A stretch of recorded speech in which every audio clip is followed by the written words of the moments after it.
Hello everybody, welcome and welcome back to my channel. My name is Lottie and today I'm going to be talking to you about the books I'm planning to read in August. July, admittedly, has not been the best reading month for me. As you might remember from my July-August TBR scrolls, I had quite a lot of chunky books on that TBR to read and things just have not gone to plan in July, mainly because I had 2 books left over from June that I actually ended up having to read through most of July, which I hadn't planned for. So you can probably expect what is going to be on this month's TBR. I'm just gonna go into it and talk to you about the books I am planning to read. So first of all, I'm planning to read Chain of Iron by Cassandra Clare, which is book 2 in the Last Hours series, and this is the August book for By the Angel Along, hosted by Becca. It's also the penultimate book we'll be reading for By the Angel Along, which is really crazy to think that after this there's only 1 book left. So this is obviously one of the books in the Shadowhunters world, which starts with City of Bones, where we follow Clary as she finds herself wrapped up in the world of the Shadowhunters, who are a race of demon hunters, and we also have a mix of other fantastical beings in there, such as vampires, werewolves and fae. This series in particular is one of the kind of more prequel series set in the early 20th century, and the characters we follow in this series are the children of characters from the Infernal Devices series. I have just started reading the first book in this series as I'm filming this, and I am quite enjoying it so far. So while I'm not that far into it to kind of be able to say how excited I am to find out how it's going to continue, I am very intrigued by the characters that I've been introduced to. It's also been nice because I've seen some of these characters before in several short stories across the various collections throughout the Shadowhunters world, so it's been nice to kind of catch up with them almost. One thing I would say is if you're interested in reading this series, you kind of need to dive into, I think, to the Shadowhunters world in sort of publication order, whereas if you wanted to read a kind of Edwardian almost historical fantasy series, you would be very lost, I think, just to start with this one, because there is so much background knowledge from all these various characters we've read from. So although this is a prequel series in the sense that it's taking place before the Mortal Instruments, before the Dark Artifices and some of the short story collections, you just would not be able to follow it, and I think that's one of the downfalls of Cassandra Clare's books, unfortunately. But I will be reading this in August. Another book I'm planning to read in August is for yet another book club, and it is Best Served Cold by Jo Abercrombie, which is a standalone book in the world of the First Law, and it is the July and August book for Catch Up Book Club First Law Along. I did not do very well with The Last Argument of Kings, which was the 3rd book in the initial trilogy. I am a bit skeptical to read this now because the only reason I have not DNF'd this series yet is simply because I have bought this book, and I got this book in anticipation of having to read it for Catch Up Book Club, thinking I was going to enjoy The Last Argument of Kings because I really quite enjoyed the first 2 books in the series. But now I don't want to read this. I'm going to give it a go because I do obviously own it and it's the next book for the read along, and because it's a standalone story, although yeah, like kind of with the Shadowhunters books, there is that background knowledge sort of needed to dive into the world. I'm hoping that I won't have to have necessarily known the ending to Last Argument of Kings to be able to read this one. I don't really know too much about it because I've gone into this series very unaware, I guess, of what the kind of plot's supposed to be. The first trilogy was very character driven with not a lot of focus on the nuances of the plot. I expect the same for this one, where it's going to focus a lot more on the kind of characters we'll meet rather than the plot to drive it. But because it's a standalone story, obviously, I'm guessing that it's going to focus a bit more on the plot than maybe the first trilogy did in each individual book. I also know that this is a story about revenge. Best Served Cold. Kind of obvious.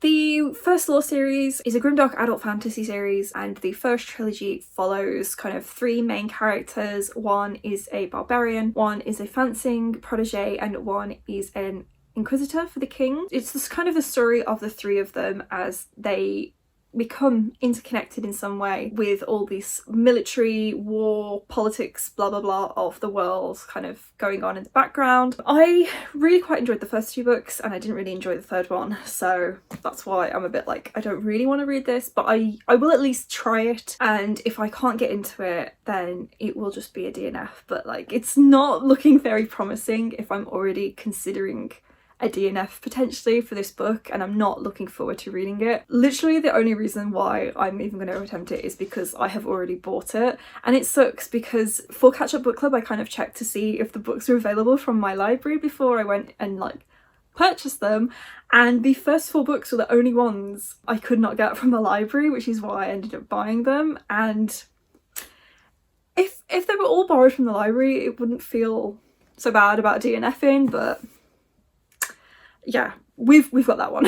Another book from this bi-monthly TBR was Astrid Parker Doesn't Fail by Ashley Herring-Blake, and this is the second book in the Bright Falls series, which is a trilogy of standalone sapphic romances surrounding a trio of friends. In the first book, Delilah Green Doesn't Care, we're following Astrid's stepsister as she goes back to her hometown and meets one of Astrid's friends, and they kind of are a little bit interested in each other. So I'm interested to see how we follow Astrid, because in the first book Astrid was in a pretty serious relationship with a man, and because I know that this series focuses on sapphic romances, I'm very interested to see kind of how Astrid comes out essentially. So it's going to have like small town romance vibes I think, and also it's going to probably be a bit of a coming out story, and we're also going to explore the relationship between Astrid and Jordan, who I think is doing renovations on a house Astrid has bought, or on Astrid's house herself or something like that. But yeah, I'm really looking forward to this. This was the Afterlight edition, so it's very pretty, and I don't know if it was intentional, but the colour scheme of this book is giving me the trans flag, so I am wondering if perhaps Jordan is a trans character, and I would be very interested to find out if my theory is correct. I'm also planning to read Shanghai Immortal by A.Y. Chow, which was the June Fairy Loot. I'm quite excited to read this because it was a little bit of a wild card when I picked it, because I was deciding between this one and another book, and I can't remember what book that was, but I decided to go with this one because it was like my most recent purchase acquisition at the time, so I thought, you know what, we'll just go for it. I had not heard of this book before it came in Fairy Loot, but I'm very intrigued by the premise. It is a historical fantasy, which is not a genre I read from very often, but I want to explore more, and it's also set in a place that I haven't read from very often either, Shanghai. So it's got a lot of elements that are very out of my comfort zone, but I'm looking forward to exploring those elements. I also don't know too much about the plot other than it is about a half vampire, half fox spirit character. So that's very interesting to me, and I think she might have also been some kind of assassin. It's set in Jazz Age Shanghai, so I feel like it's just gonna be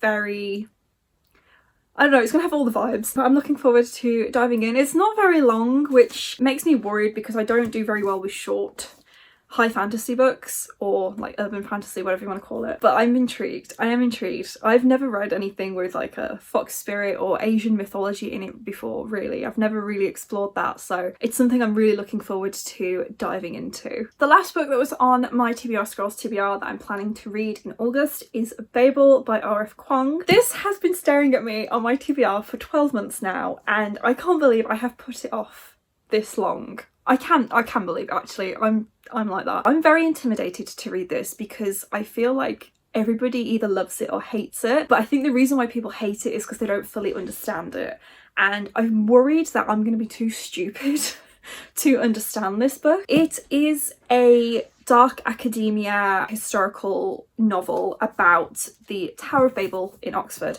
and I don't really know too much about it other than we're following a Chinese character who is studying at Oxford in the like languages department, I suppose. I don't really know anything about Babel, whatever you want to call it, itself, so I feel like I'm missing a lot of background knowledge going into this book, but because everybody was talking about last year, I've been very, very intrigued to read it. I'm just very intimidated because it's also quite a long book, but it's also quite a dense book. I think there's footnotes as well, which I am no stranger to footnotes. I love the Nevernight series, but I'm very intimidated to read it, but I'm also very, very excited to read it. So I really hope that I enjoy it. I've also never read from R.F. Kuang or Rebecca Kuang before. I'm very interested to read the Poppy War trilogy, but again, it's quite like a dark fantasy series, I think, so I'm a bit intimidated by that. I've also not really explored dark academia very much, so that's another thing that intimidates me about it. But I literally, when I made this bi-monthly TBR, I was like, you know what, I'm gonna do all of the anti-comfort zone things because I clearly just wanted something a bit different to read over these past 2 months. So I'm very much looking forward to getting to this, but I am scared. So beyond the books that I already knew I was going to be reading in August, I wanted to try and fit in a few things that I've been in the mood for recently, which are namely graphic novels. But the problem is when you're picking mood reads for a TBR, the point is that they're a mood read and you read them when you're in the mood for them. So the only thing that I definitely think I want to read in August as a kind of mood read is Saga Volume 5 by Bryce Kane Vaughan and Fiona Staples. I really enjoyed Volume 4 when I spontaneously read that, like in June, I think it was. So that's why I really want to try and get to this relatively soon, and if I put it on my August TBR, then hopefully I will actually read it. Saga is a science fiction comic series, and it is quite graphic and violent, but it also has this quite wholesome story. It follows two characters from two warring planets who ultimately end up falling in love and having a baby together, and the plot so far has been them on the run with their very, very young daughter as they're just trying to escape from imprisonment, being killed, etc. It's kind of like a Romeo and Juliet retelling in space, but it's very graphic, very violent, very sexual in places, but it's also hilarious and really heartfelt, and I don't know, it's really, really grabbed me, especially with the last volume that I read. So I'm much, much looking forward to exploring it further. And yeah, so I'm going to be reading that in August as a kind of mood read, but I might also try and fit in some more graphic novels here and there. I really want to get to the Seven Deadly Sins series again because I really loved when I read the first volume of that years ago, and I need to reread it. But also I have some other graphic novels in there as well that I really want to get to, but it's a case of when. It's a case of when. So these are the 6 books that I'm planning to read in August. I am a little bit scared because a lot of them are compulsory, so I have to read them for my TBR game, and a lot of them are quite chunky, but I do have a guard card in my arsenal, so I think I might be okay, because if I don't manage to finish this TBR by the end of August, then at least I've got that to save me from a punishment. But apart from really Best Served Cold, I'm actually really excited to read all of these books. Maybe I'll try Best Served Cold first, and then I can get it out of the way and decide whether or not I want to carry on with the read along. It does not bode well, does it, if I'm like already thinking I'm going to DNF this book. I will try it at least. It might surprise me and I might think, wow, actually, this is really good. And Last Argument of Kings was an anomaly. It's probably very unlikely that's going to happen, but you never know. You never know. Thank you guys so much for watching this video. I know it was short and sweet, but I hope you enjoyed yourselves nonetheless. Please remember to give this video a big thumbs up and let me know in the comments down below the books you are planning to read in August. If you have read any of the books I'm planning to read, and let me know what you thought of them if you have read them. If you haven't already and you would like to be, please do consider subscribing. I post a new video every single week. And that's it from me today, guys. Bye!